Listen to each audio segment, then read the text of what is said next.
So my name's Naomi Osborne. I've been here 8 years. It'll be 9 in March, so a long time. Right now I'm currently on the senior team, so I'm a contact center senior support representative. My name is Bo. I've worked for BECU for about 11 years now, and currently I'm the TSA lead for the technical support group. Angeli Toon. I've been with BECU for about 5.5 years, and I'm a learning and development specialist here in Spokane. My name is Trevor Collins. I've been here for 7 months, and I am a contact center floor consultant.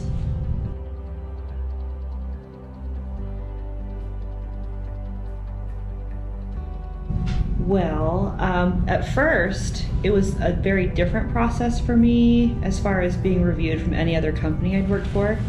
So I found it a little challenging to judge myself and then of course compare it with my supervisor or manager. And then over the years, I've learned to try to read into my job description to kind of help me figure out how to judge myself. But it's still a challenge. I think most of us on the floor want to go under. I have. I was in the Air Force for 6 years, and we had EPRs, which were a performance report that was kind of every year, and every 6 months you'd have a check-in, and it was evaluated entirely on kind of supervisor opinion of performance. And so it wasn't, you know, here's what we think of your performance and here's how we think you can improve. It was very like a grade. Here's how you did. Sorry. And I definitely didn't appreciate that process, because it's like, you know, I'm putting forward all the effort that I can, and all I get back is, you know, C.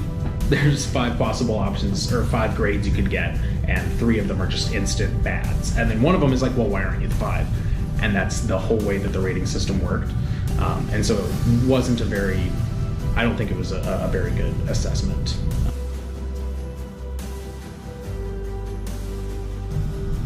So I will admit, the first couple of times I did the year in review, I was still cultured in this sense of dread, like, oh no, here it comes.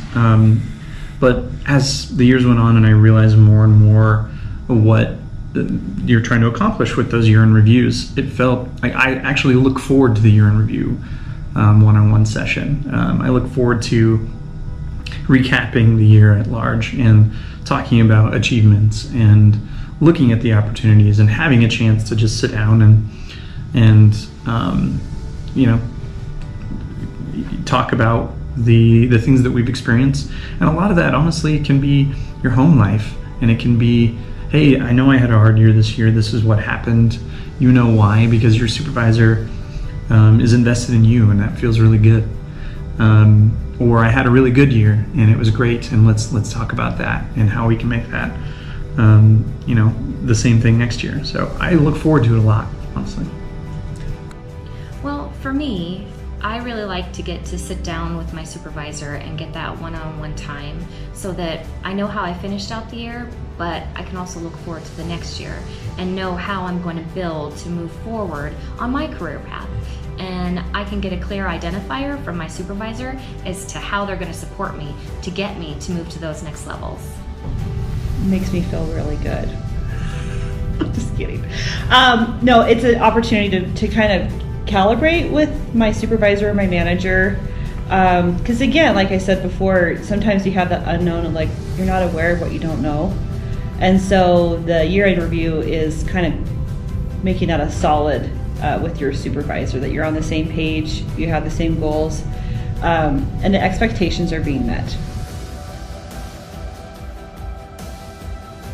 I hope that I am being assessed on my effort as well as my output, that it's, you know, if there's an area where I need improvement, that is not a ding as much as it is an opportunity, that I can be kind of talked to as, you know, an employee that we want to keep, not, you know, a problem we're trying to weed out.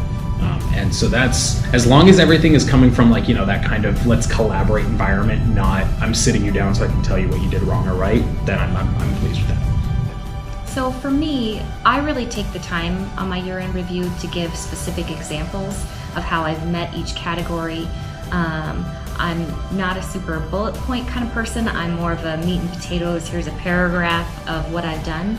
And so I like to see that same type of response from my supervisor, not just, you did a good job, you met the qualifications for these categories, I listened to your calls, they were great.